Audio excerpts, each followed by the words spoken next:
What's up? Welcome back to another stream here on Free Will Photos. Man, so Photo Raw 2024 has been officially released. Today, what we're going to do is take a look at, really some up and running type of things with ON1 Photo Raw. Now, if for any reason you didn't pick up ON1, or maybe there's something else that you want from the ON1 store, consider using the coupon code FreeWillPhotos20. It is an affiliate link, or affiliate coupon, I should say. And it really does help with building this channel. And I'm appreciative of everyone who uses that particular coupon code. Now, I don't want to waste any time really messing around with intros and stuff like that. So I'm going to go ahead and jump into the computer, and we're going to get started working inside of ON1 Photo Raw 2024.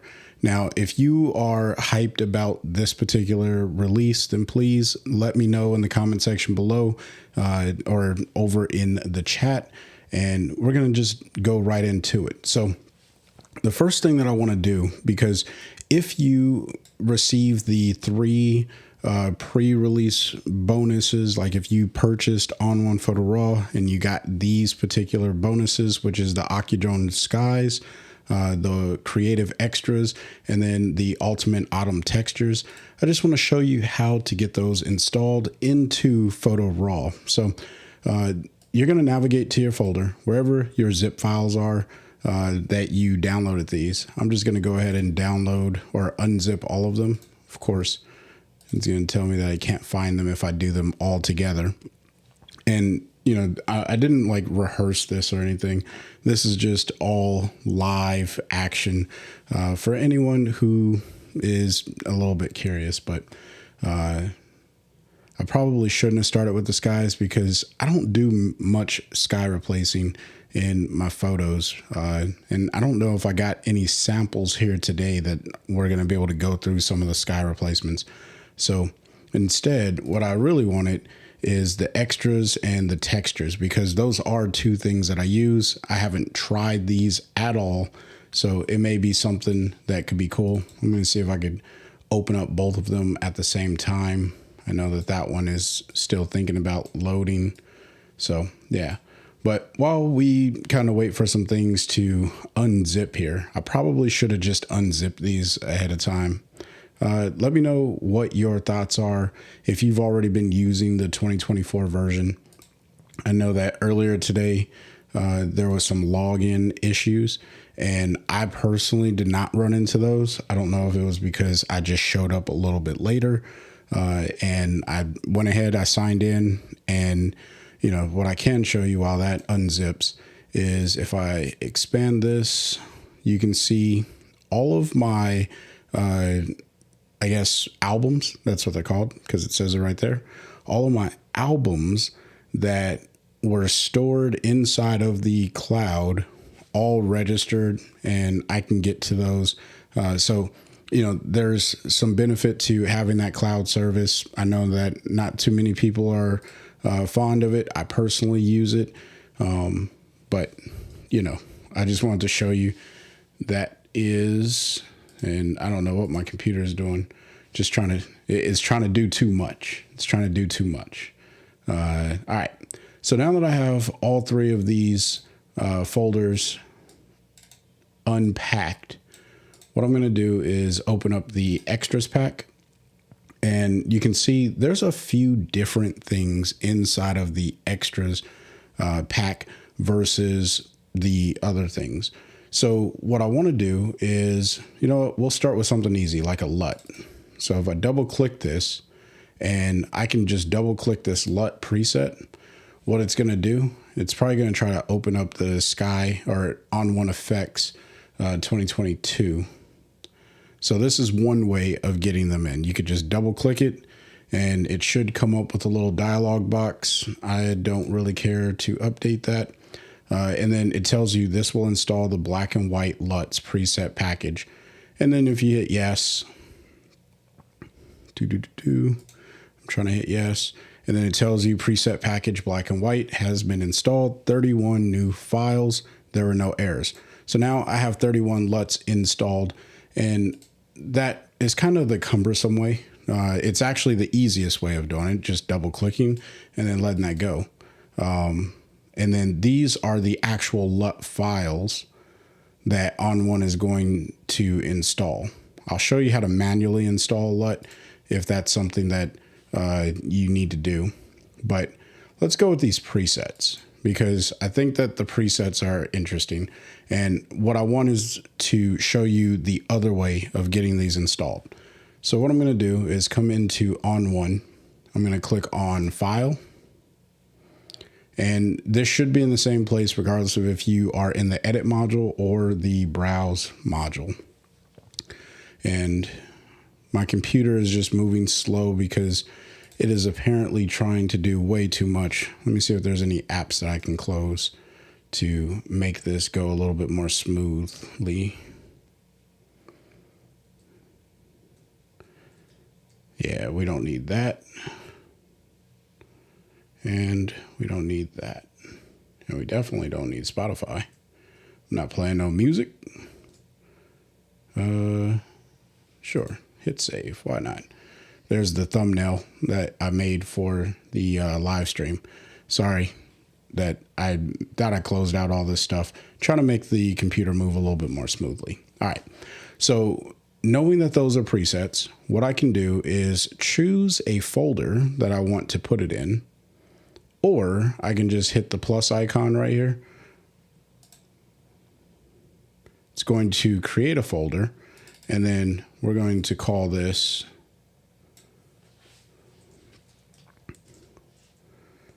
dark, or I think it was called dramatic, right? Dramatic color. We'll go with that.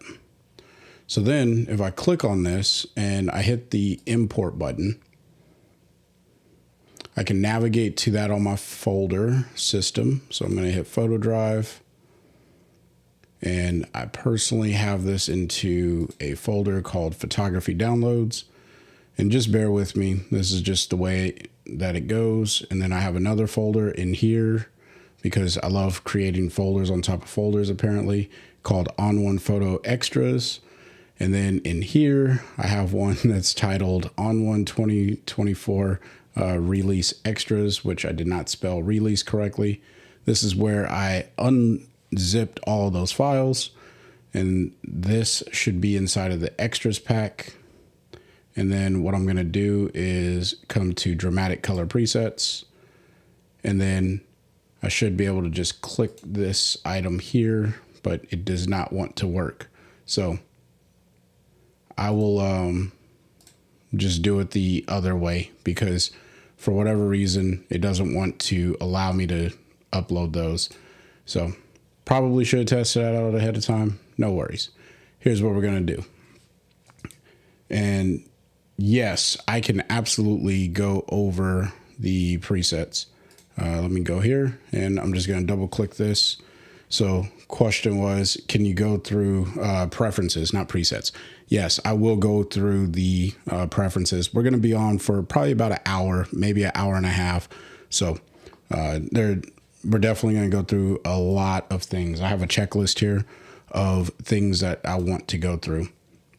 But getting everything installed is really as simple as double clicking and adding stuff in. You can actually add in presets. For whatever reason, it just wasn't working out for me. I'll have to troubleshoot that a little bit later. No worries there. And I'm not going to worry about the rest of this stuff. I'll come back and add that in later. However, we'll go ahead and close this out.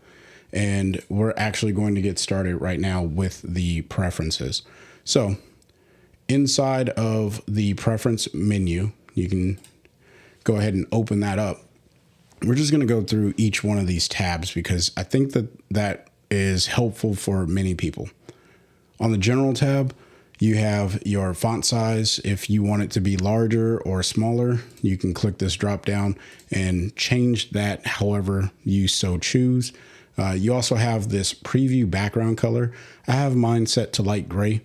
It helps me when I'm editing, especially looking at edges of the photo. You could change this to a few different colors, and You can also choose a custom color of your own preference. So if you like to edit on a yellow background, you can absolutely do that. I'm not going to change that because that would not work for me. You can choose your accent color. This is all personal preference, or, you know, if you have a particular preference that you want for that, then go for it. But I usually just leave mine on blue, and that works out just fine. Then we have the application language.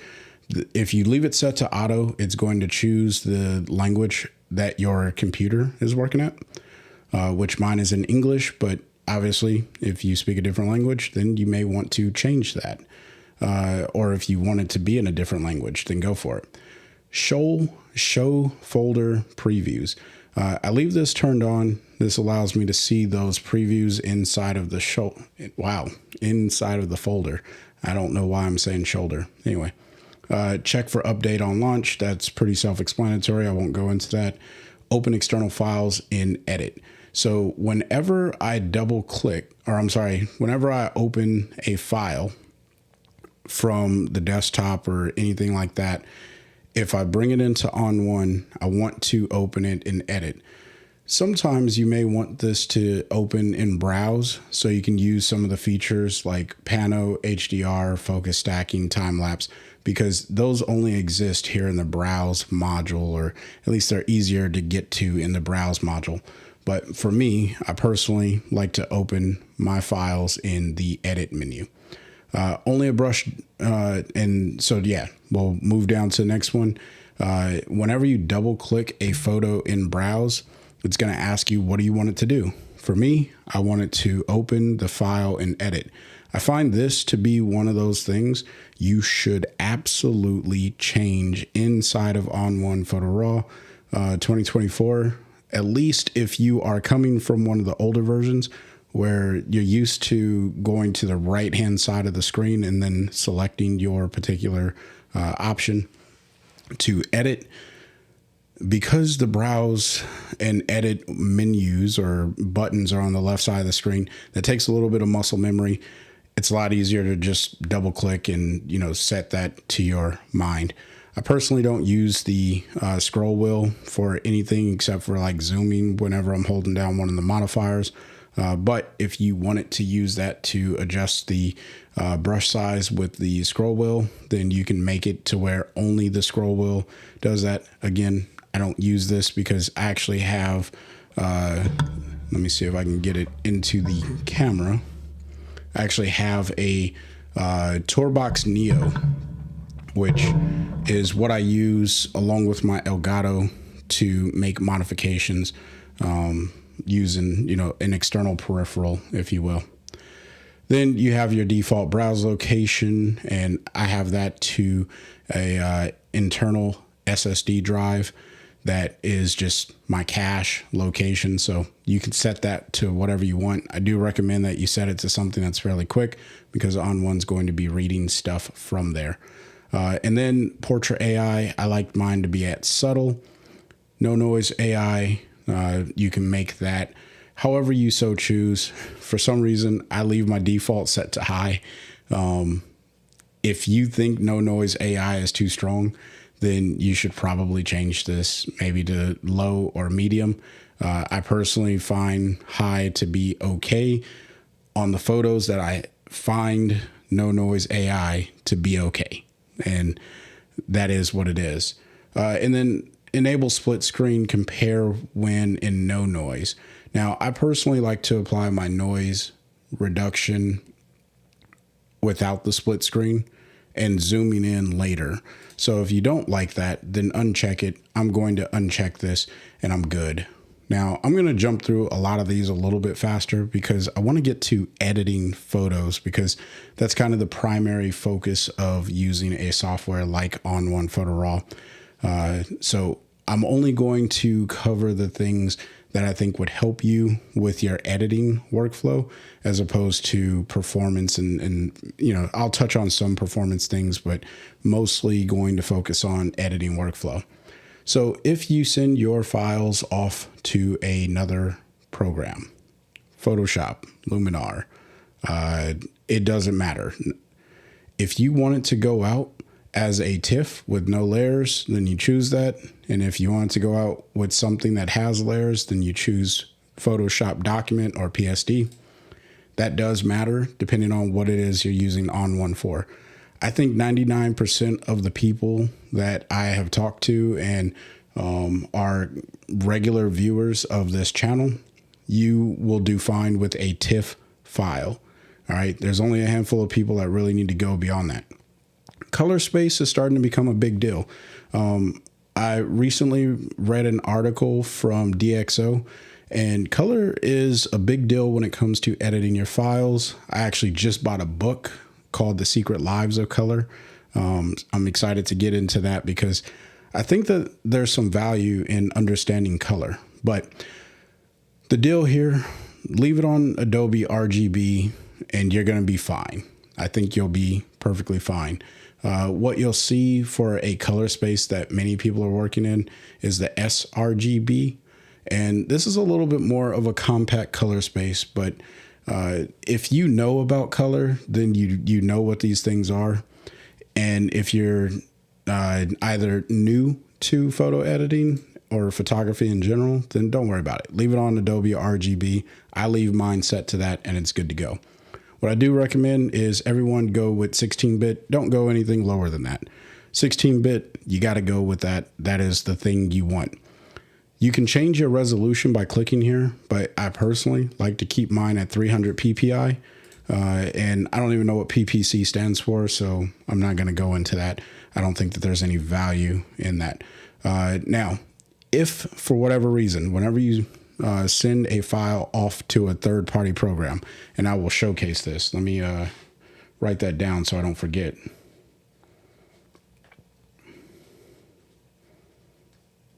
Okay.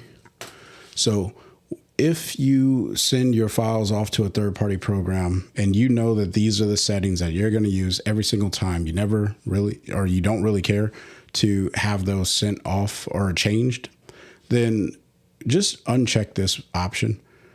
I personally think that many of us can leave this unchecked. This is just going to make your workflow that much more streamlined. And that's one of the things that I did want to talk about. When it comes to modifying images, sidecar options is important.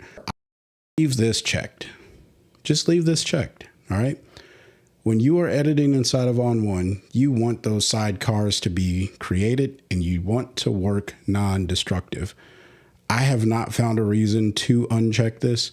So just leave it checked. That's all I can really say about that. The next thing is, if you shoot RAW plus JPEG like me, you can leave this checked. If not, don't worry about it. That's really irrelevant. And I won't get into the default processing. This will be a video for a whole nother topic and a whole nother day. There's some really cool things that you could do with this, but I'm not going to talk about that. But what I do leave checked is apply lens correction automatically for RAW files, because most RAW files need the lens correction. It's easier for me to turn it on, but 99% of the time I want that turned on anyway. And that helps with the edit. So that's why I mentioned it. Plugins. Wow. I could go on and on about plugins. I don't want to waste too much time without getting to an edit talking about the plugin section.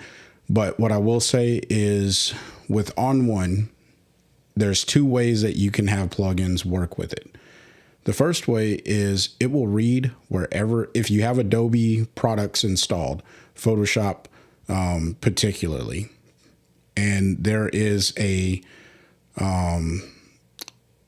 plugin support folder, ON1 will locate that and it will read the plugins that are installed there onto your on your machine, and it'll allow you to open those. However, if you do not have Adobe Photoshop installed on your computer, you can still use plugins. They just need to be put into a folder, and then you need to tell ON1 where that folder is. And the way that you do that is you check this little button that says secondary plugin folder, and then you click choose, and then you're going to navigate to that folder. Now, for me, all of my plugins are in the same folder as the Adobe Photoshop plugins, but you definitely want to make sure that you know where your plugins are located. Now, depending on what plugin you're using, it may or may not be supported, and that's something that you will have to look into the forums. If I remember, I will put the link later on into the description to the forums on ON1's website that talk about what is considered a supported plugin and which ones work and which ones don't work. So that way you can kind of check that for yourself. But that is a big deal because I personally use plugins, and I'll tell you the ones that work for me later on in the show tonight. Then, of course, I won't talk about the Lightroom settings just because that gets very convoluted. And if you're using ON1 as your primary editor, then I think that that's perfectly good, however that goes. Same thing with Photoshop. Not going to worry about any of that information.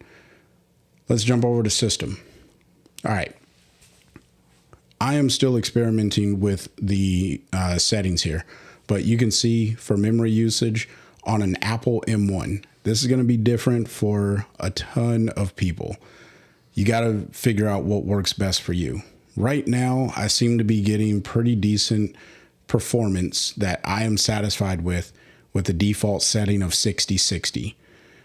In the previous version of ON1, it was 80/80, and I did pretty well there. What I will recommend you do not do is multitask.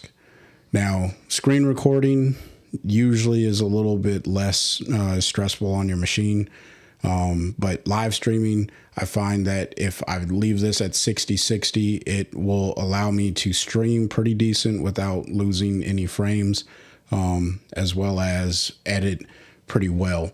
But when I don't have the stream going and I'm just working here by myself, maybe I have Spotify playing in the background, 60/60 works perfectly fine. So just food for thought, something to think about.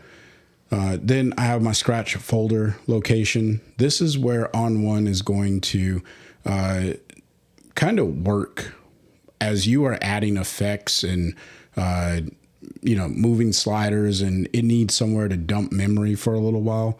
This is that location where it's using to do that scratch work. I personally do not recommend that this is something on your hard drive, your local hard drive. This right here is an SSD drive that I have inside of a little hub container, I guess you could say. And that's why I call it hub SSD, so it lets me know where it is.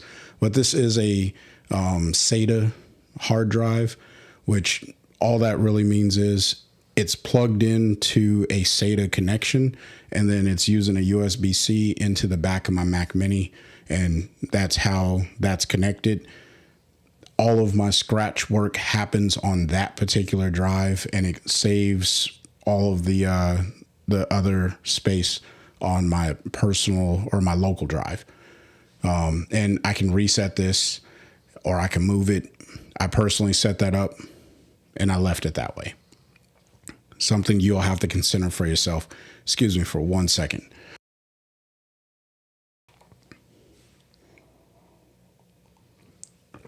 All right, had to get a sip of coffee.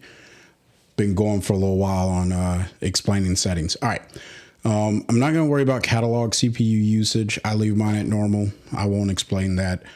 Browse cache, leave that at 5,000 megabytes, and that seems to work out just fine with the preview size set to small. And all that works out good. I leave this at the default settings. Everything else is at the default settings.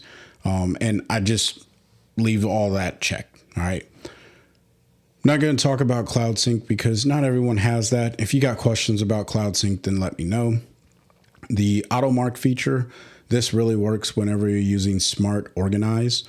I have not used Smart Organize as much as I had hoped to, so I'm not going to worry about that. Keyword AI is I just checked everything. All right.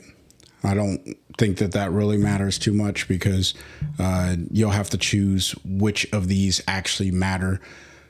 Everything that I'm going over could be its own video, and I don't want to spend too much time talking about this. I've already spent a lot of time talking about this.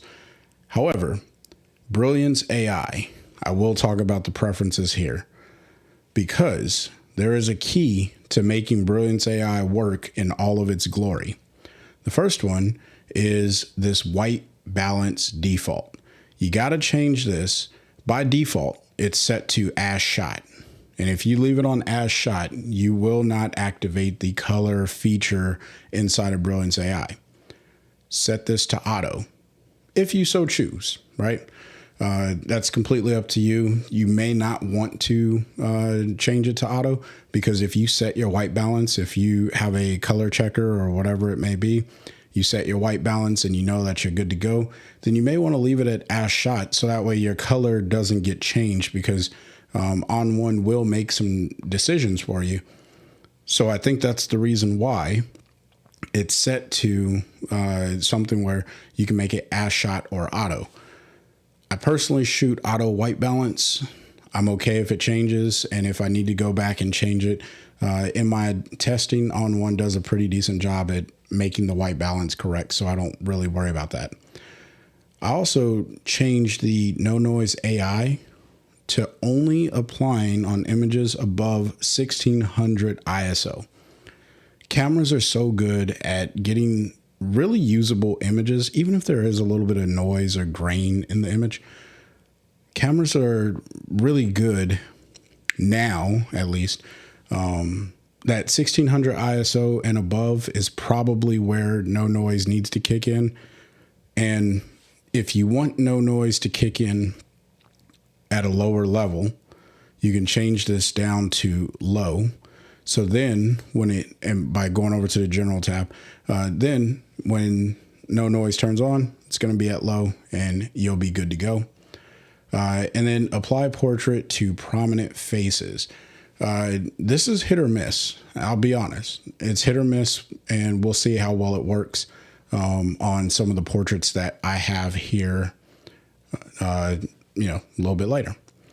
Then you have your preferences for Brilliance AI here. This is something you got to play around with. This is one of my experiments. I have this set to 4 on the contrast, 5 on the vibrance, and I leave the amount slider set to 50, or I'm calling this 50, even though it says 100. It's halfway. I feel like it should have just been called 50. I don't know why this is called, like everything else is 0, right? So if I pull this to the left, then that is -20. This is +20. I don't know. Like, this is just ridiculous. I don't understand that. That's a little weird to me. Anyway, you got to play around with these settings, but it is something worthwhile of playing around with. Then, of course, we have the apply local adjustments automatically. And if you don't care to work in local adjustments and all you want is your basic tone and color to be developed, then you would uncheck this. But if you want ON1 to automatically apply local adjustments to your image and start making some of those more intricate or stylistic tone adjustments, then you can leave apply local adjustments automatically. The good thing here is, let's say you turn this off, which I'll turn it off. I will still be able to apply the local adjustments. So let me show you what I'm talking about. I'm going to hit OK, and we're going to dive into the very first photo. So we'll actually start with a portrait.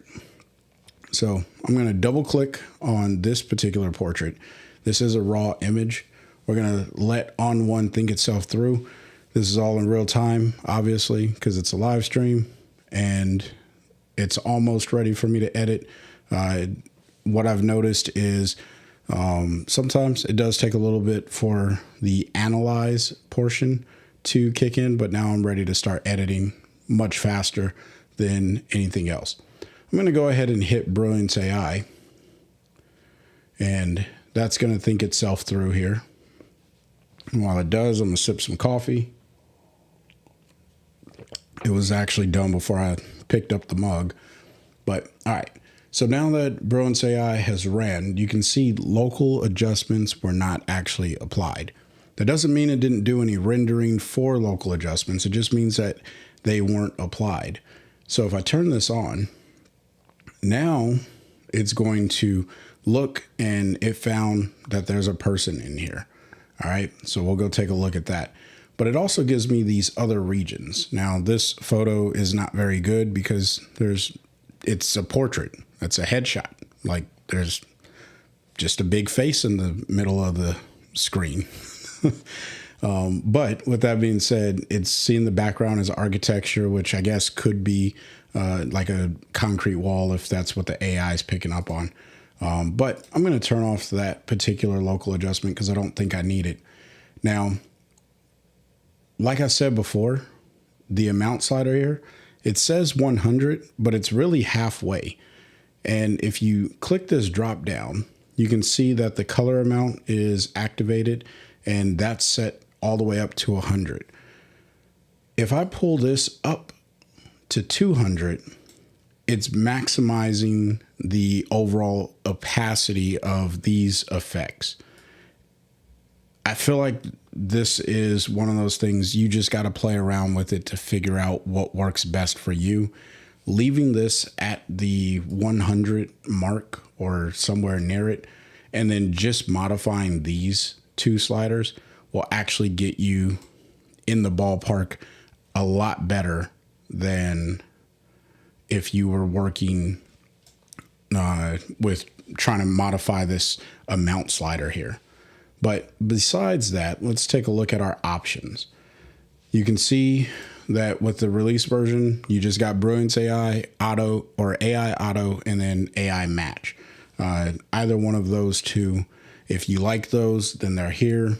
I know some people would prefer to see those in different places, but if that is what you want, just know you got to turn on Brilliance AI and then go get them down here. All right. This one did not actually activate No Noise AI, which makes sense because it's at ISO 400. So I'm glad that it didn't activate it. But you can see Retouch Large Faces did turn on. And so what that means is I should have a Portrait AI instance, which I do. And it made some modifications here. I personally use the subtle option in the preferences. So this is making a subtle adjustment. If I turn this off and turn it on, you can see what it's doing to the face overall. And I actually think this works out pretty well. So essentially, I would say that I'm done with the basic tone and color of my image. All right.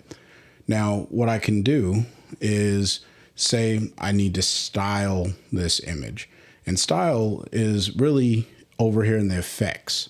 So let me kind of talk through the layout, because I think that the layout got a bad rep with why local adjustments moved all the way over from the right side over to the left. Develop and local adjustments, those two, they work hand in hand. I always thought it was a little weird to have local adjustments all the way over on the far right side of the screen after I got done developing my tone. And if you watched any of my earlier videos or any of my videos in the past, you will have seen me say, I don't mess with develop. I just go to local. And then that's how I modify my tone and color, because I get a mask. And let me just open up a new local adjustment here. Because I get this mask option, to me, this is much more valuable than using develop, where that's going to affect my entire image. With the local adjustment, I'm only going to affect one portion of the image. And that's the reason why I personally think that it makes more sense for these two to be right next to each other, because I can do my global adjustments over my entire image down here with my tone and color. Even if I wasn't using Brilliance AI, I can do a general color shift, if you will, or tone shift, if you will. And then I can come over here and really fine tune the way that the light is working in my image. And then once I have that, now I'm ready to add in some effects. And this is where my next favorite feature kind of comes in.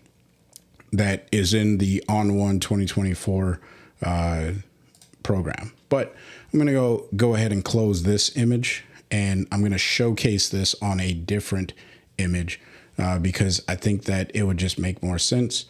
So I'm going to showcase this on this little flower over here because I think that this is one of those images where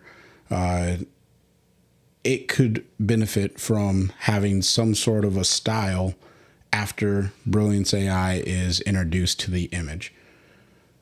So we're going to let this think itself through for a second here.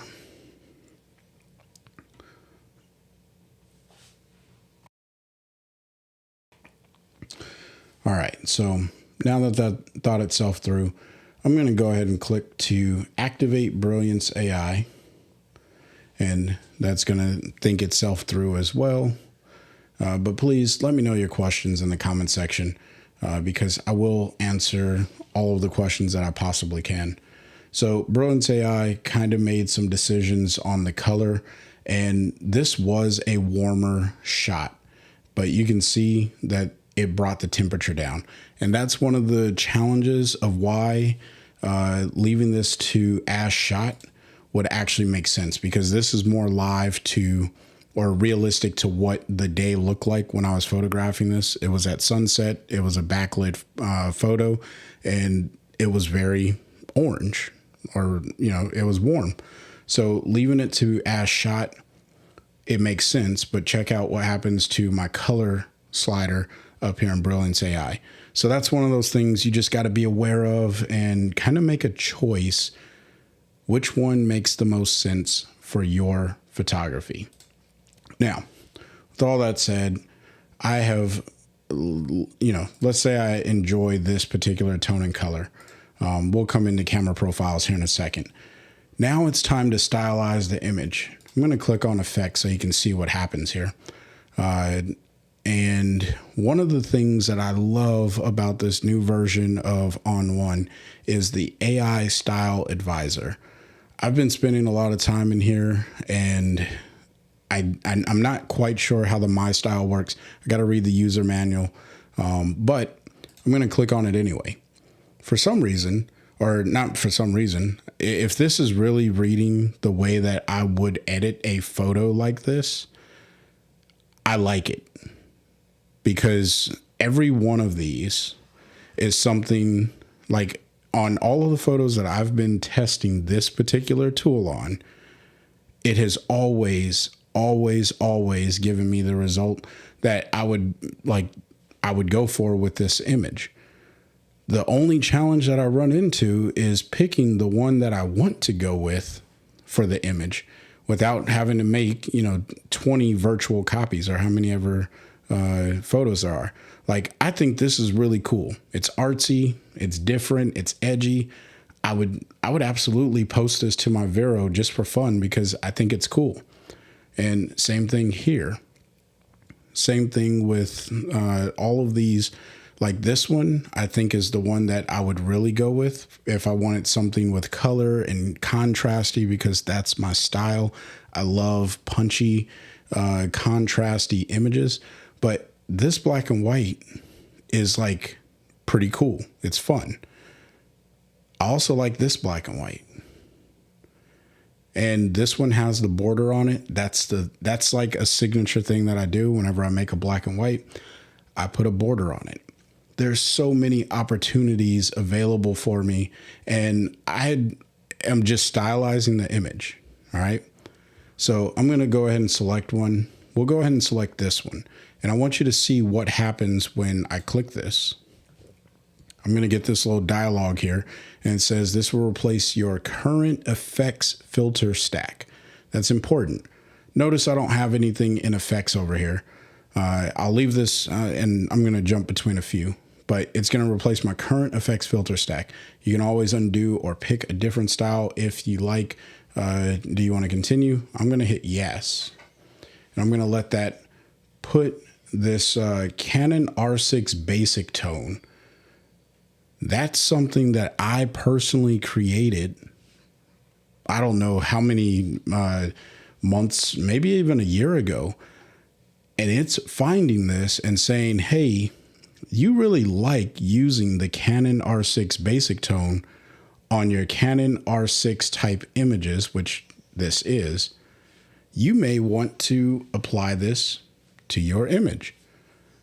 And yes, I do want to apply this to my image because I love how it brings out those colors and contrasts the image. And I made this specifically for Canon R6 files.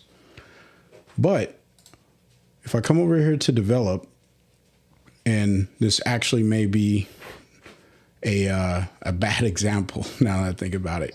I think I actually changed some of the settings, but we'll find out. 0.14 is the exposure, and then the contrast is at 17. So now if I were to come back over here to effects, and we're just going to take this out, all right, should reset this back to the style of the images that I would like to add to this. So let me go back, come back over here. Where's my black and white one? See, I was like singing the praises of this particular feature, and now it doesn't even, okay, it's bringing back some of those.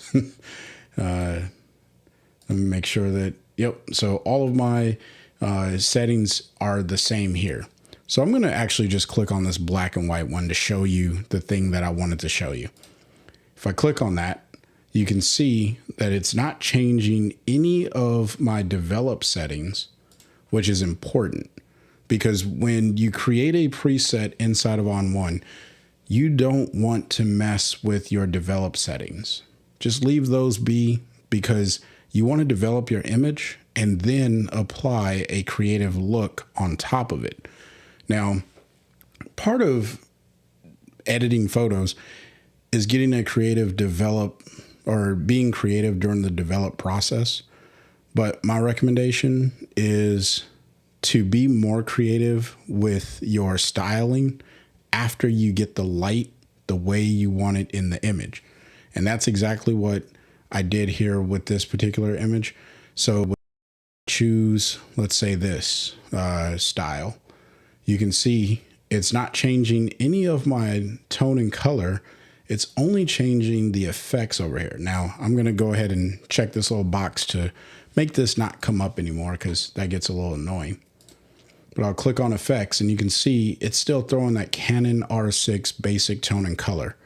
And you know, let's try this one. Let's see what happens here. I don't know what this is going to do because I don't think I put any of these in here. Yeah, so I don't know where this is coming from. I think this is just making its own thing, and it knows that, you know, maybe I like something a little bit more creative. But what's more important is it's not changing my tone and color. And that's what I wanted to showcase with this particular image. And now this is actually keeping up and doing what I want it to do. But I do think that the black and white looks pretty cool on this image. So I'm going to leave it in black and white, and then we're going to come back over to browse. So I'm going to get a sip of coffee, and then we're going to jump into another image once this saves. Okay. So we talked AI styles. We talked Brilliance AI. All right. Let's go ahead and, you know what? Let's edit a JPEG image. That's one of the things that I have on my list today, because everything that I've shown you so far has been editing a RAW file. And I know a lot of people shoot only JPEGs, and, you know, don't hate on people who shoot only JPEGs. That's perfectly fine if that's what you choose to do. All I'm saying is I'm going to edit a JPEG file now. And I'm going to do a landscape because I think that that will be the better option for this particular showcase. And I'm going to edit this essentially as fast as I would edit any of my other photos, because this shouldn't take long, right? And that's the whole point of Brilliance AI. So if I click it, and then we're going to let it think itself through, which I think that this is a little too much in the foreground. So what I'm going to do is come up here and I'm going to pull down on the tone amount. And I think something like that would probably work. And then I'm going to go with local adjustment, regions, or we'll let that load through. And I am going to go with foreground maybe. It's not really selecting anything for the foreground. Okay, so natural ground is what it's identifying this as. So I'm going to select natural ground, hit apply. It's going to add it to this particular local adjustments. And then I will click the little arrow, and I want this to be a little bit darker. So I'm going to pull that down. And I'll pull up on the opacity. I am going to come over to my masking, and actually I'm going to hit the letter O. And the mask is actually pretty high up, so I'll mask it a little bit further. And what I really want to do is turn this into like a gradient. So to do that, I may actually need to remove that particular mask. So I think I need a linear top. Click down here. Yeah, there we go. And we'll just go ahead and resize this, pull it down, hit the letter O, make sure. Yeah. So what this is doing is just, it is removing from the natural ground selection. So that way I can feather this the way that I want to, because I want that to kind of fade into the image, and it's going to be darker towards the bottom. So I'm just going to pull this like so. And I think that that'll do quite well. So hit the letter Z just to get out of there. Okay, so I think I'm good with the background the way that that is. And now I need to do something with this sky. And I don't know what I want to do with this image. So this is where the style AI comes in. And it's going to help me figure this out. And that's what I love about working with ON1 AI styles.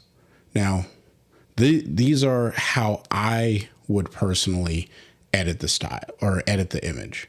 All right. That's what this is telling me. Like, hey, apparently I would only do one thing with this.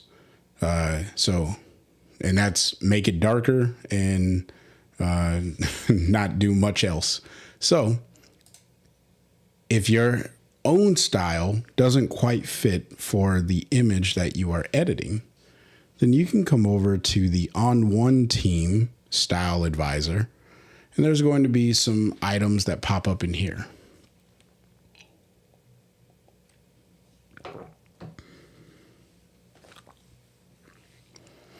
And these should be a little bit more different and hopefully drastic, but giving you an idea of what you can do. Like this actually has some blur on it. Not a huge fan of that, but remember, these are just starting points. This is actually a really cool look. I like what it's doing to the foreground. Not a big fan of what it's doing to the sky, but you know, that's perfectly fine. And mind you, this is a JPEG image. So I'm going through very quickly here, just previewing, seeing which one I enjoy on the image. And it's as simple as that. I'm not like overly and these 4 didn't really do much. This adds a big sunburst right in the middle of the image. They're not all great, but it gives you an idea of what you can do. So let's see if I can find one. I actually really like this black and white look, but the sky needs a little bit of love. So I think I'll go with this one. All right. Because this actually puts a lot of color into the image. And so now what I can do is come over to effects and figure out what I need to change here.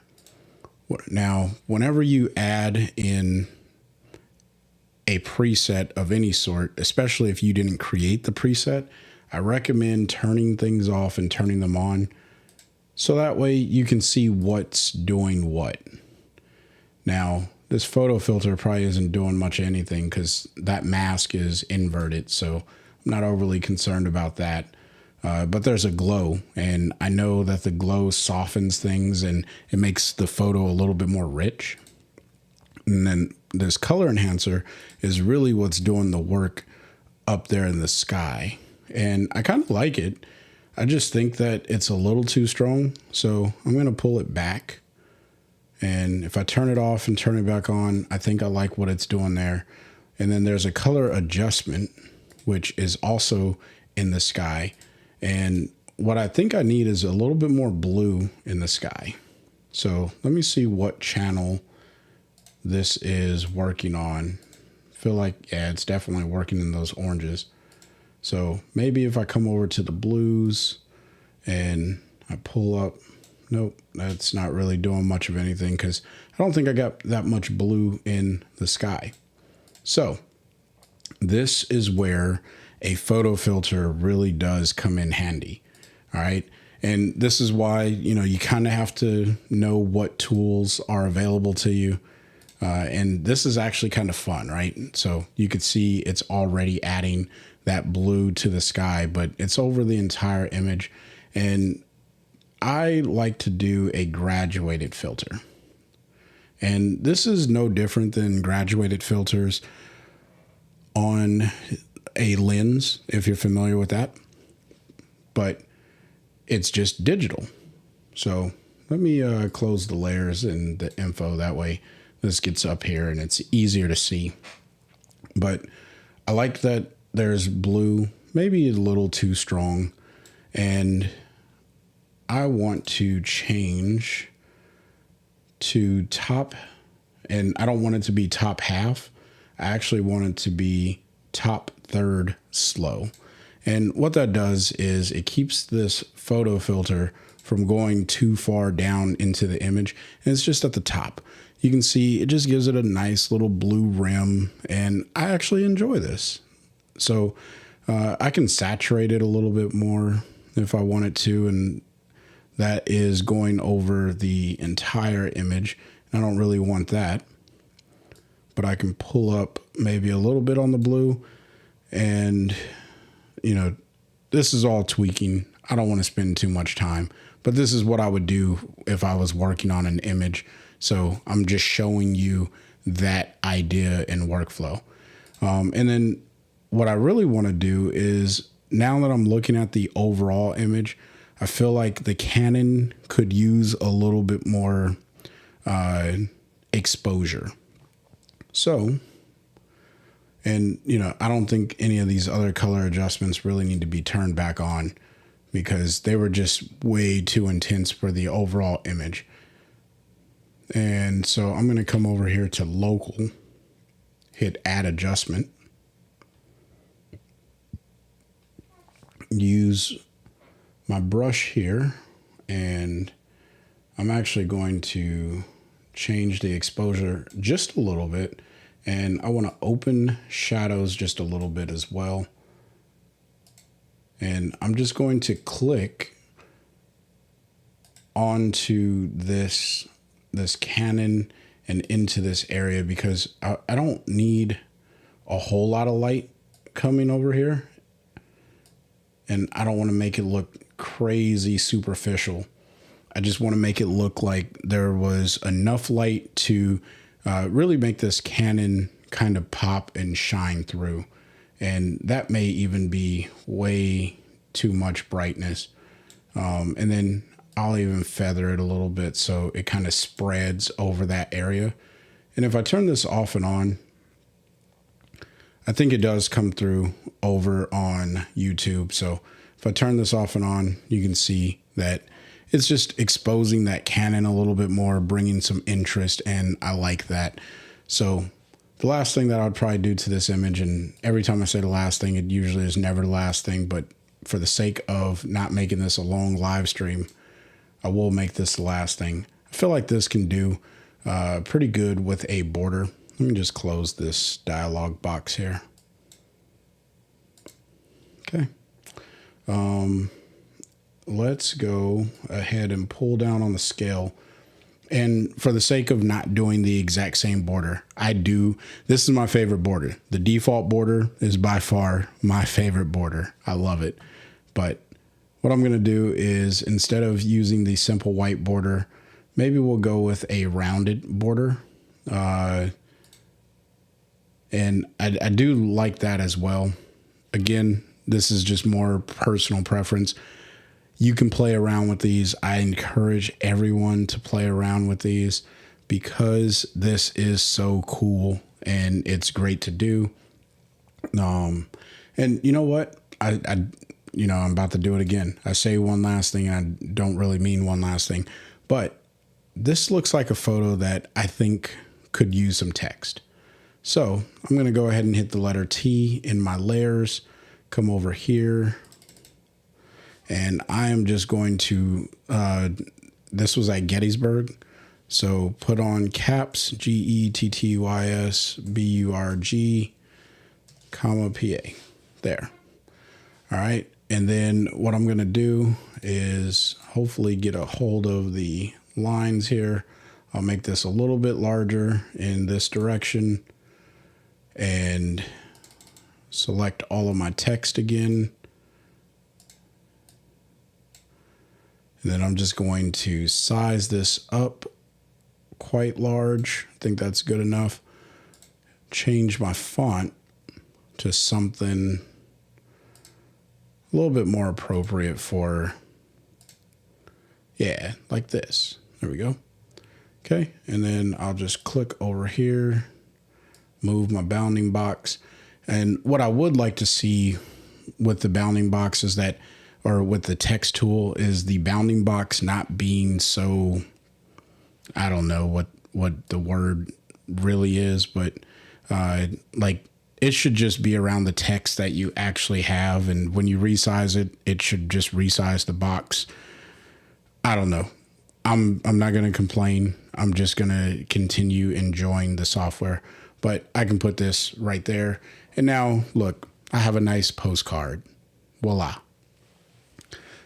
So we can close that out and I'll go ahead and hit done. And I think that this works out quite nicely. You can print those types of things out and send it on its way. Now, this is going to take a little bit longer to save because it's a ON photo file now. Because I added in a second layer, it takes a little bit more time to save. So we edited a photo of a JPEG. And next we will edit you know what? We're going to do a twofer. We're going to edit a macro photo and send it to a third party for a little bit of extra work. So that way you can kind of see that workflow in action. All right. So let's see, what macro photo do I have in here? I have a few of them, but it's more so which macro photo do I want to edit? That's what I should have said. And I don't want to edit any of those up at the top there. Here we go. We'll edit this one. I think this one will be fun to edit. All right. So what I'm going to do is double click, and all I'm going to do with this image is just drop some Brilliance AI on it. I think that that's going to get us going we're in the right direction. So we'll let Brilliance AI kind of do its thing, think its way through, and I'm going to get a sip of water.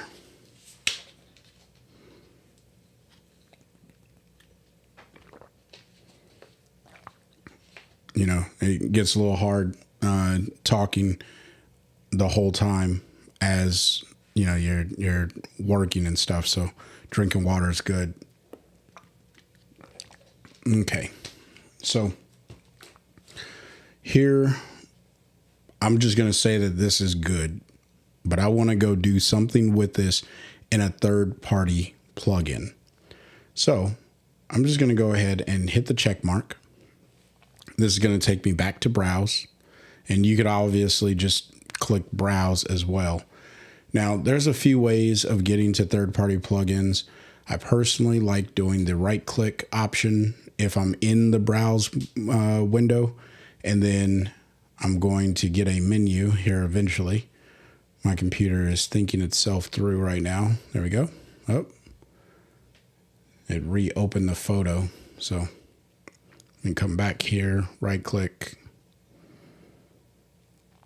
Come on, you can do it, computer. I believe in you. Okay, so you get the option to, and it's probably a little hard to see. Here, let me just pull this up.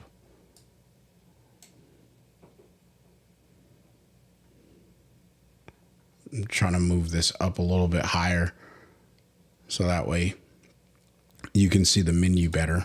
So if I right click on it, and this is going to be the same for you as well, you should be able to right click on it and you're going to get this menu, and then towards the bottom of the menu you get some options here where I can send this to Lightroom Classic if I wanted to edit in there, send it to Adobe Photoshop Beta, or I can send it to other application. All right. Now, for me, on my computer, you just go to applications. I am personally going to send it to Photoshop 2024. All right. And the reason why I would do this, if I were ever to work in this regard, is probably because I want to use one of the tools like the AI tool of adding stuff, generative fill. Wow, couldn't think that through.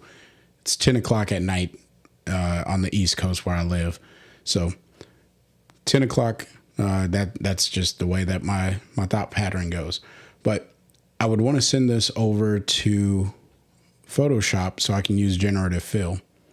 And this is building that TIFF file with the information, baking in the Brilliance AI edits.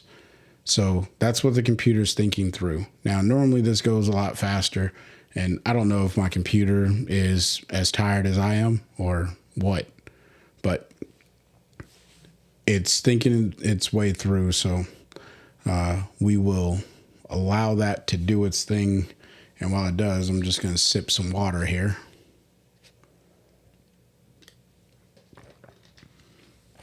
But, you know, let me know what you guys are thinking about ON1 Photo Raw 2024 if you've been using it.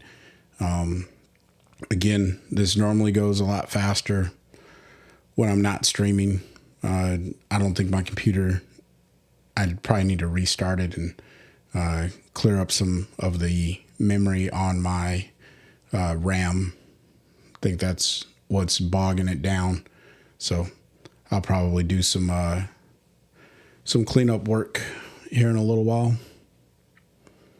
But it's adding in the color profile, and then it's going to launch eventually into Photoshop. And when you get into Photoshop, you got the entire gamut of things available to you, to include applications or third-party plugins that specifically work with Photoshop that may not work with ON1. And that's one of the beauties of working from ON1 going into Adobe products or any other product for that matter. But if you have the ON1 Max version, then you could technically work from a program like Lightroom or Adobe Bridge, or even off of your Explorer or Finder, and open the files into Photoshop and then launch ON1 Photo Raw Max. So it will render the images in that regard.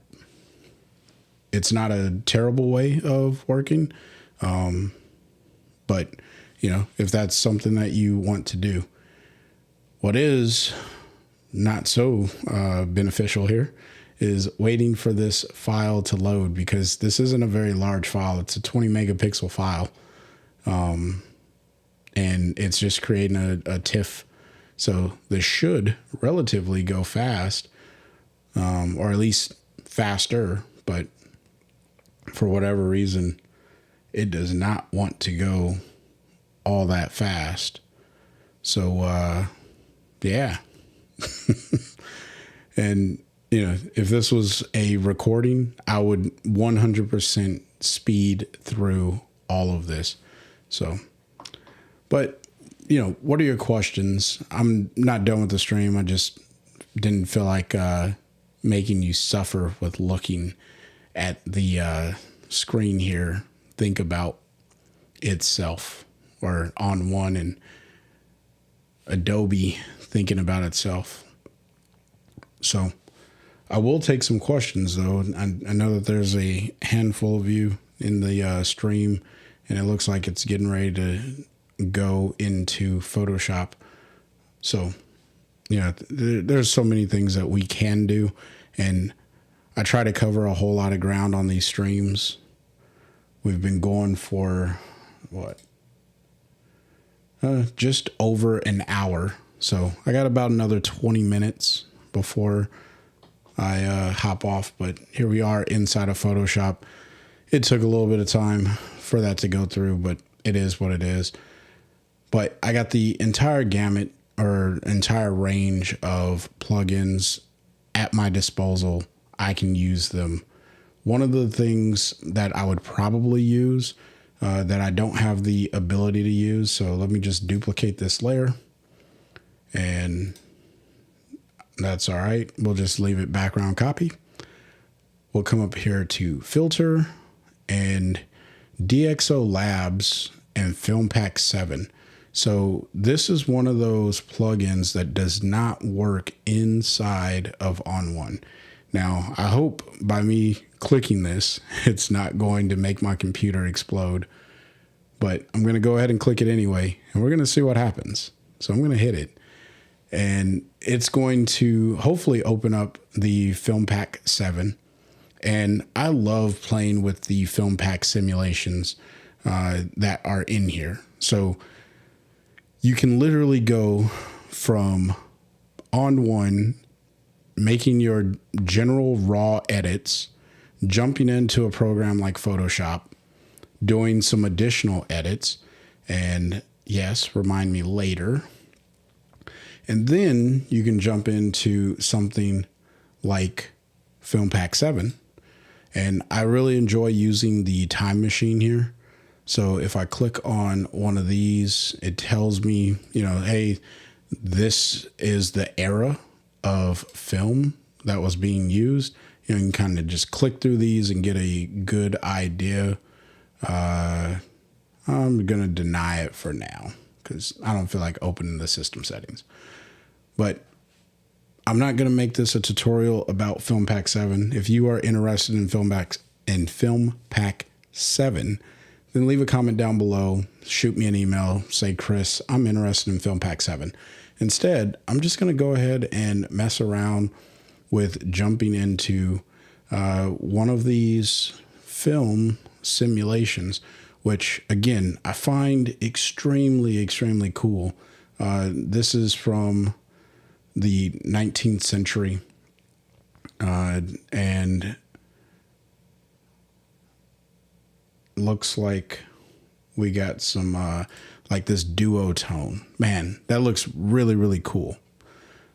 Like I could sit here, and and I do this, by the way, in my own time. I literally just sit and play around with film packs because I think that this is just a ton of fun.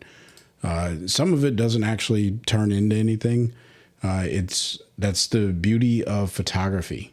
You can play around with stuff and see what happens. But if we jump into, like, let's say the 1980s, because I think that there were some pretty iconic film stocks in 1980s, like this Kodak one. This is pretty good on this particular image. And there was one, I think it was, 1989 Berlin. Look at that. That just looks beautiful. I'm going to go with it. All right. So in order to get this back, we'll go ahead and hit save. That's going to bring this back into Photoshop. And now I have the ability to kind of mask this in however I want and really work on the overall style of the image and do all kinds of stuff, right? So, but again, I don't want to make this a Photoshop type of tutorial. I was just trying to showcase that you can jump from ON1 into different programs, and maybe you have some better masking capabilities here as well. But if I hit the save option, because I want to save this edit because I think it's actually pretty decent, so I'm going to do that. And by closing this, all I'm going to do is just hit save, and then it's going to ask me, you already have this as a TIFF. Do you like these settings? I'm not going to go over these settings. If you like them, then you say, okay. And then it's going to say including layers will increase the file size. If you want to include the layers, then do it. If you don't, then don't. I'm just going to say, okay. And Photoshop is going to save this particular image. I can come back and do all kinds of edits to it later as I so choose. And I should see this pop up in the original folder where the TIFF file was created. And I guess that's an important statement to make. When you are moving from ON1 Photo Raw into a third-party application like Photoshop, and it's creating that TIFF file, it's going to actually save that TIFF in the folder where the original image is located. It saves it right next to it. So we'll jump back into the computer, and I'm going to close out Photoshop because that item did save. I'll just quit it. And the reason that you're not seeing the photo in here, because I don't think it'll actually pop up in here, although the on photo file did pop up in here. Let's find out. Because we'll come up here, I think it's under photo, yep, and then we'll click refresh view. That's going to send a signal to refresh this look, but I don't think it actually showed up in here. So if I right click on the image, and then instead of opening in any of these other things, I'm going to just come over here and click on reveal in folders. Now you could do reveal in Finder, and this is going to open up your Finder window, but let me click on reveal in folders. And I see your comment there, Mark, about how do you batch process Brilliance AI. So I will showcase that here in a second. Give me one moment to finish my thought on this particular image. So just jumping back into ON1, and it did not actually work out the way that I wanted it to. My computer's moving extremely slow. So we'll let this think itself through. In theory, I don't have that much stuff going on, and ON1 does not move this slow. All right.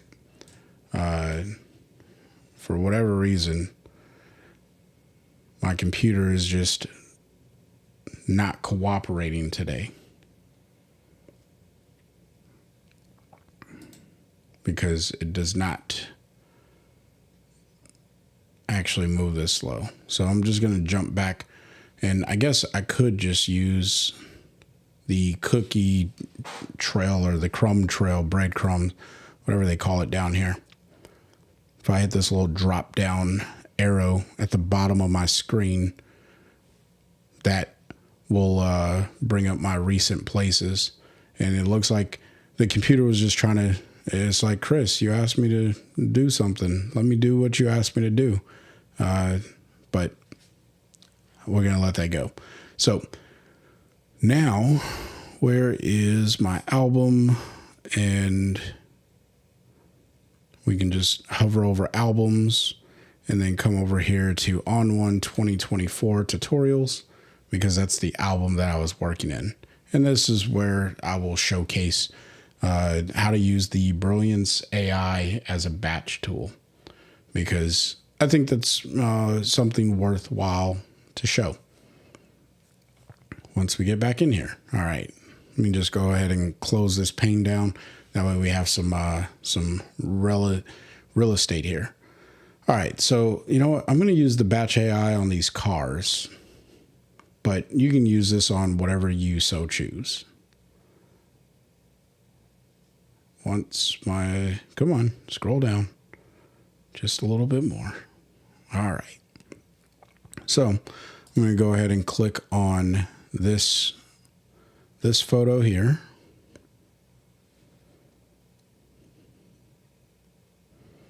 And it's a very simple process to make this batch AI work if my computer were to cooperate with me.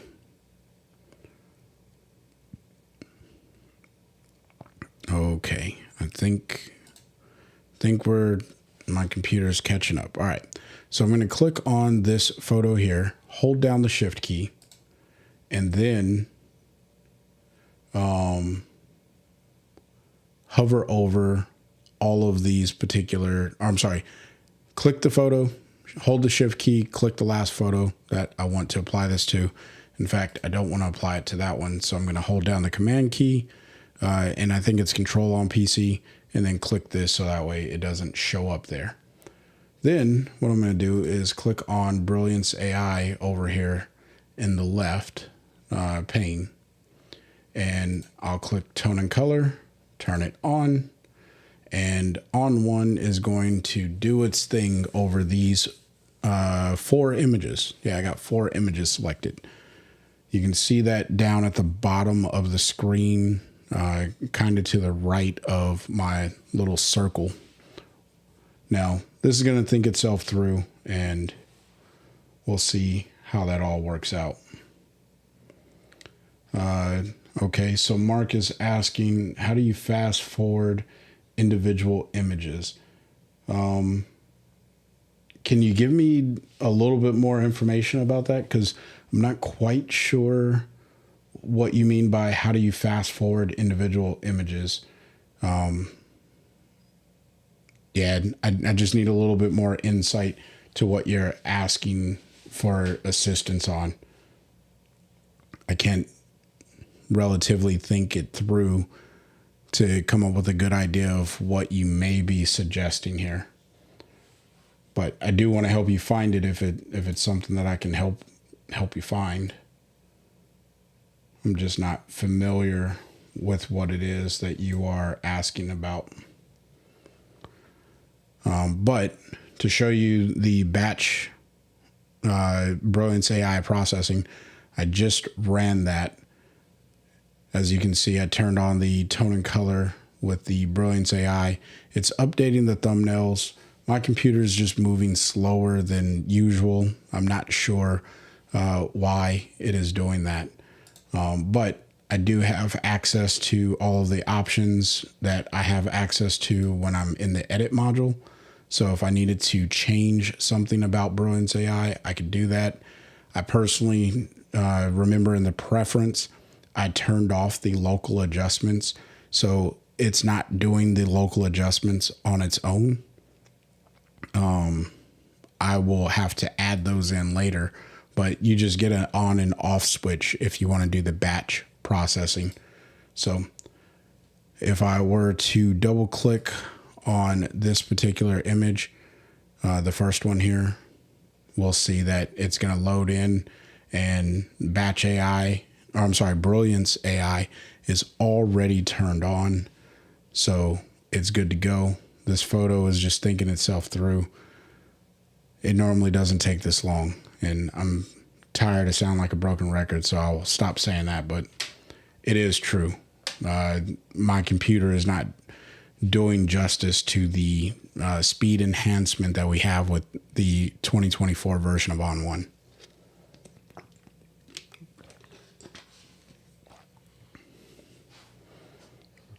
But if I were to turn off Brilliance AI and turn it back on, you can see what it's doing here to the photo.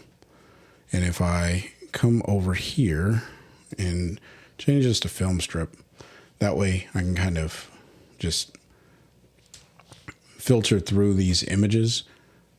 You can see that Brilliance AI is turned on for all these images, so that batch processing did work. But yeah, Mark, if you can share with me what it is that you are looking for help with. My dog is moving around. I'll be more than happy to answer that question, but I'm just not entirely sure what it is that you are asking about. But here we are again, looking at the Brilliance AI in action. If I turn it off, it's just making the tones in the image pop a little bit more. You can either hate it or love it. You just got to work with it, see how well it fits for your style. And I think that this particular image would probably benefit from one of these styles here. So I ran Brilliance AI and browse, and then all I have to do is come over here. Like this looks, oh, maybe it was this one.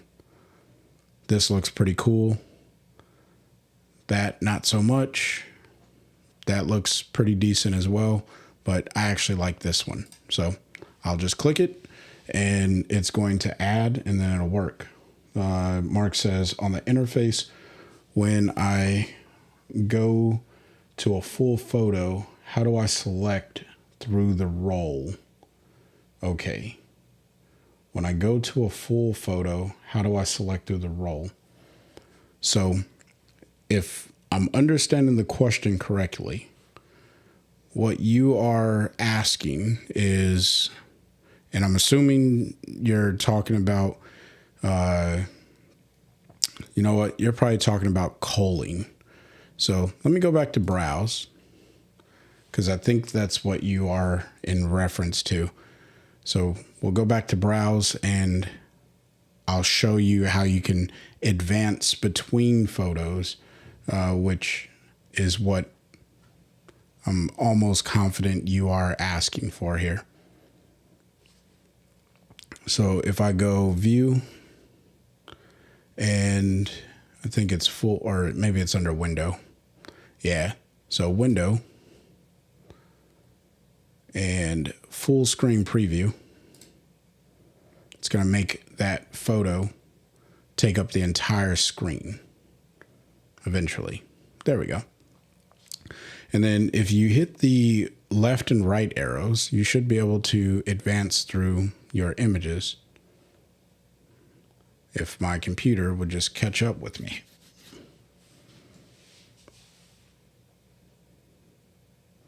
But for some reason, it doesn't want to cooperate. Come on, computer. You can do it. There we go. So it is moving. If I move my arrows left and right, I'm just pushing the right arrow and it's moving to the next image. My computer is just moving extremely slow right now. I'm not sure why that is. So it's not doing any justice, but also have 4 photos selected. So let me hit escape real quick and see if I can. So hit Command D to deselect everything. And then what I'll do is I'll select this photo here, and then Shift and F, I think, is the keyboard shortcut to go full screen. And then if I hit the right arrow, the next image should be the photo of that white Corvette on the street. All right, there it is. And then I should hit the right arrow again. And then it should be another image of the Corvette on the street. Again, it shouldn't take this long. My computer is just doing whatever it wants to do. So there's nothing I can do about that, at least during the stream. And it could just be for the simple fact that I'm streaming, that it's causing my computer to move slower. But normally these files, they load really, really fast, and I can cull through and edit, even in the older version of ON1. So this has nothing to do with ON1. This is purely my computer. All right. So hopefully that answers your question, Mark. Let's see, make sure that I got through everything that I wanted to. Yep, we did that. We did that. Okay, so I'll show you the, yep, we did that as well. Okay, so I will show you the last thing that I wanted to talk about. And depending on how fast my computer is going, this may or may not actually finish up. So I may actually just cut it short if it doesn't work. But what I want to show you is HDR processing, and then going into Brilliance AI. Jim Nix, phenomenal instructor and YouTube content creator around photography software.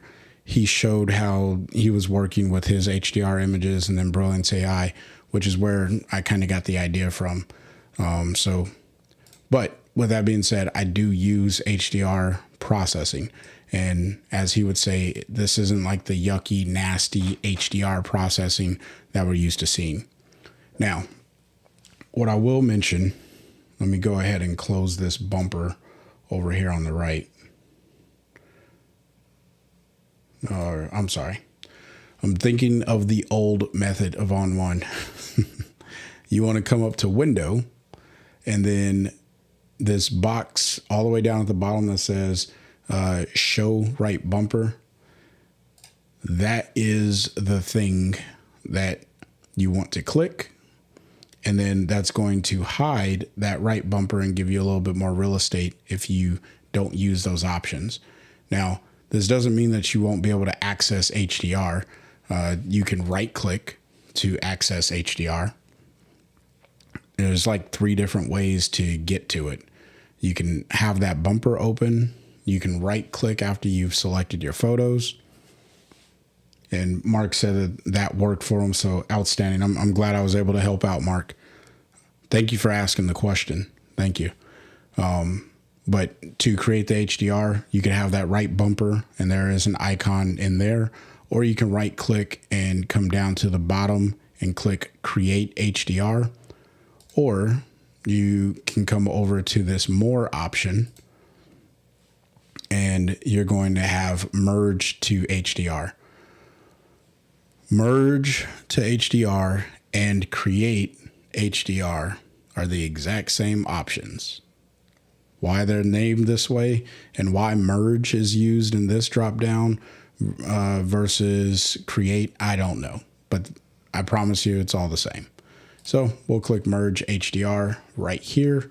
It's going to take those 3 images, and we're going to put my computer through the ringer, I guess. We'll see how well it... Well, that actually rendered faster than I expected. But all is well. So I don't want to make this an HDR type of tutorial conversation. And I'm not going to worry about the tone and color because I'm going to use Brilliance AI on the final version of the edit. So what I will do, because I want this to be a little bit of a darker image, I'm going to use my -1 exposure as the basis of where the exposure should be. And then I may even take out the brighter exposure just so that way it's not too bright of an image. And I think that's actually working out pretty decent. Yeah, because the goal here is really just to add in some pixels. So that way when Brilliance AI decides to brighten things up, it doesn't get too convoluted or jumbled up. And I do like the natural look. This is all editable. I think that's how you say that. So I'm not going to worry about it. I'm going to go ahead and hit save. And this is probably where my computer is going to slug a little bit while it's saving. But it's going to save a TIFF file, if I'm not mistaken. And I'll be able to modify that folder or that file.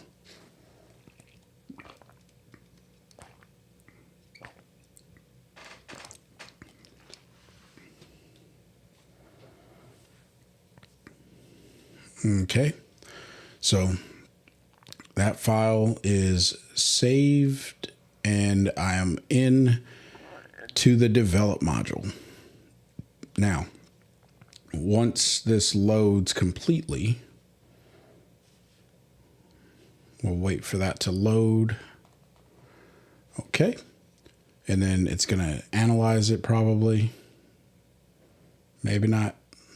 I'll just go ahead and click Brilliance AI to turn that on. And this should give us a pretty decent tone and color.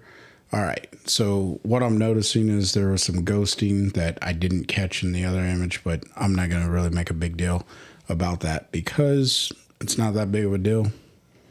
In fact, it's not that big of a deal so much that I'm just going to click on the eraser tool. Let's zoom in and we just gonna get rid of these folks. Yeah, we'll just get rid of them. Hopefully that makes some pretty good edits. Yeah. Oh, well, kind of. Let's try that again. Left some weird artifacts there that, you know, don't want silhouettes of people. There we go. So that's good enough. Hit Command 0 to zoom back out, and it's like people were never there. Got some ghosting going on over here because the wind was blowing, but I'm not going to, again, make this a big edit thing. The big deal here is showing you that Brilliance AI is a tool that we can use in our photos. So I'm going to just crank this all the way up, and look at how I start to get this orange color, right? If I don't like that so much, I'm just going to pull back on the color slider here. And maybe I don't really care for the tone that I'm getting either. I can pull the tone slider back. And now I'm really just in two sliders.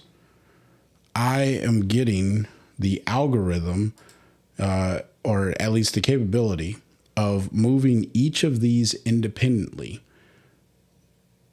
This is almost like having the AI auto slider that you pull left and right. And as I pull this, everything else moves proportionate.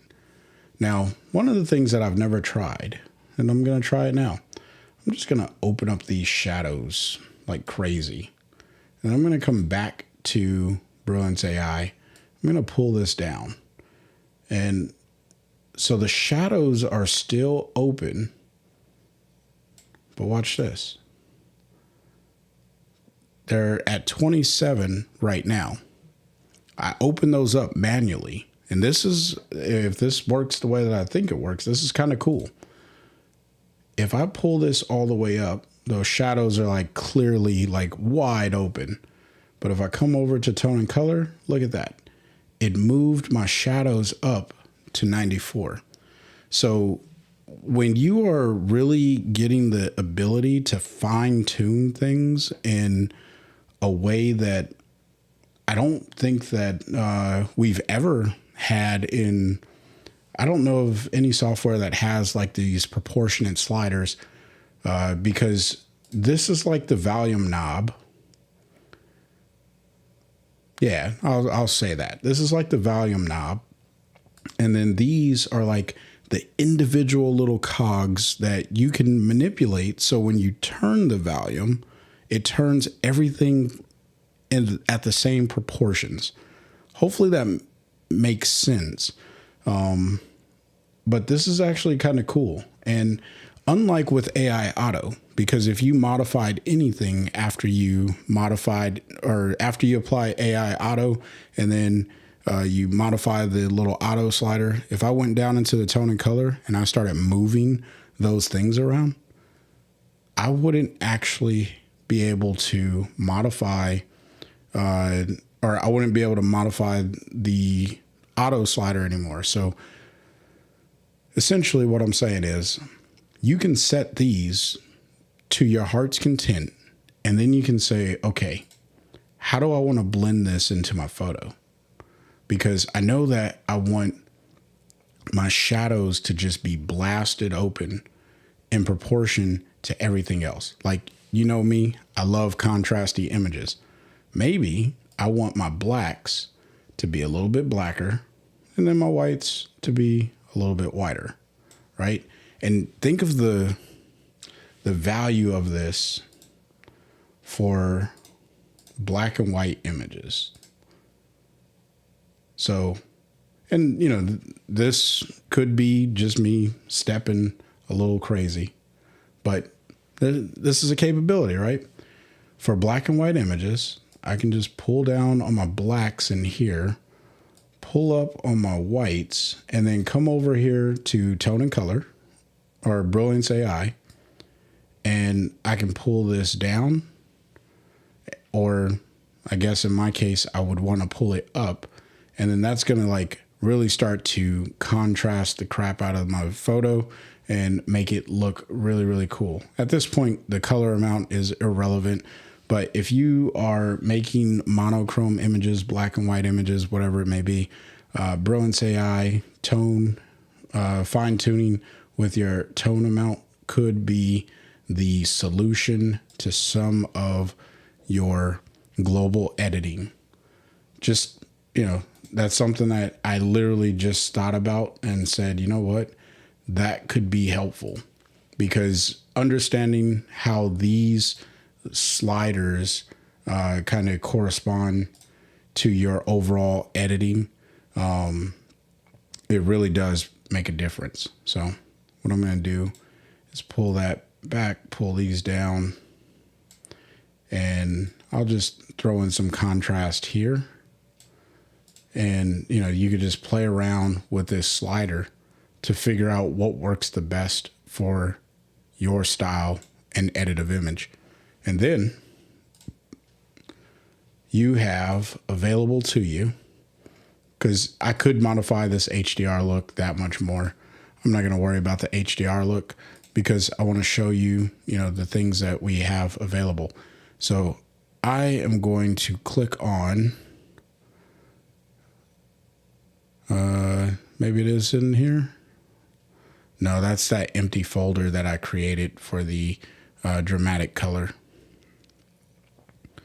I should have,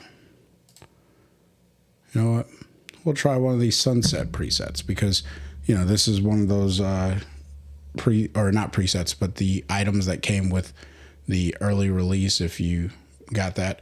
And these look pretty good. These are the presets if you pre-ordered that you would have received if you pre-ordered. But these, you know, that one looks pretty good. All of these look pretty good. I'm not sure why I'm getting this weird artifacting.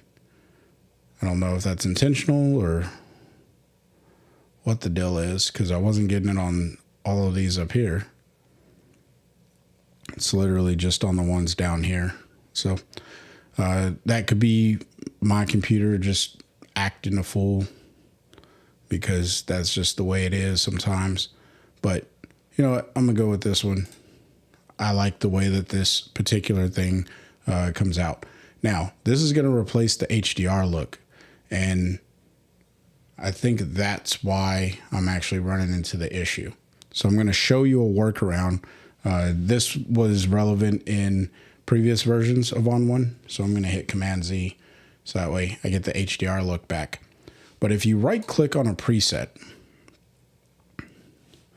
instead of just clicking a preset, like let's say you've done some edits, you've added in some effects over here, and you don't want to overwrite those edits, which is very, very important. What you want to do is right click on the preset and then click on Insert. Don't click on Use, click on Insert. And what that's going to do is it's going to add those effects over your other edits. And then you have to go and reorder them, which in this case, putting the HDR on top. I'm not entirely sure why. Oh, there's a blur. That's why it was doing that. For whatever reason, this has a blur on it. And I don't know why. Weird. Anyway. That is just the, you know what? This is probably one of those AI presets. And yeah, the region is the sky. So it was trying to mask out the sky. And there's a lot of feather. So I'll just pull down on the feather. And, you know, this is just one of those things. You got to know what the software is doing. And that looks better, but the blur, and then let's take a look at the actual settings. Yeah, the distance on here is just over the top crazy, like there, because it was a motion blur. Now I got rid of that blur. I don't feel like there needed to be a motion blur. That was probably like for some clouds or something. This could probably be set to Gaussian if it really needed to be on here. And I would just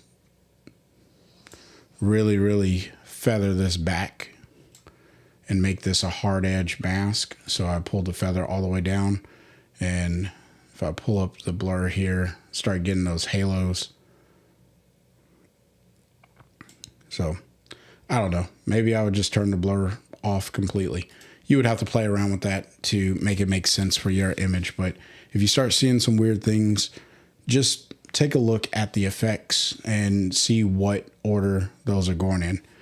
So if I show you the before, this is the HDR image coming in to Photo Raw, or I'm sorry, the image with the HDR tone and color applied, and then this is the final version after I've applied a little bit of styling and Brilliance AI.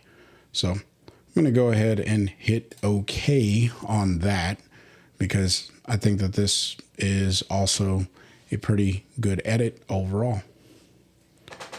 So hopefully you found some value in this live stream. I know I kind of went all over the place, and that was really the goal of this live stream.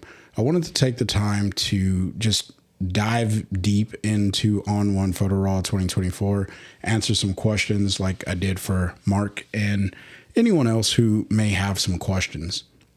Now, if you got more questions, then please send them to me either in the comment section if you're watching this on the restream, or email them to me at freewillphotos@gmail.com. I do answer my emails. I also get back to all of my comments, and I really enjoy helping people who are seeking, I guess, answers to ON1 Photo Raw. So until next time, I want you guys to stay inspired and keep creating. Peace.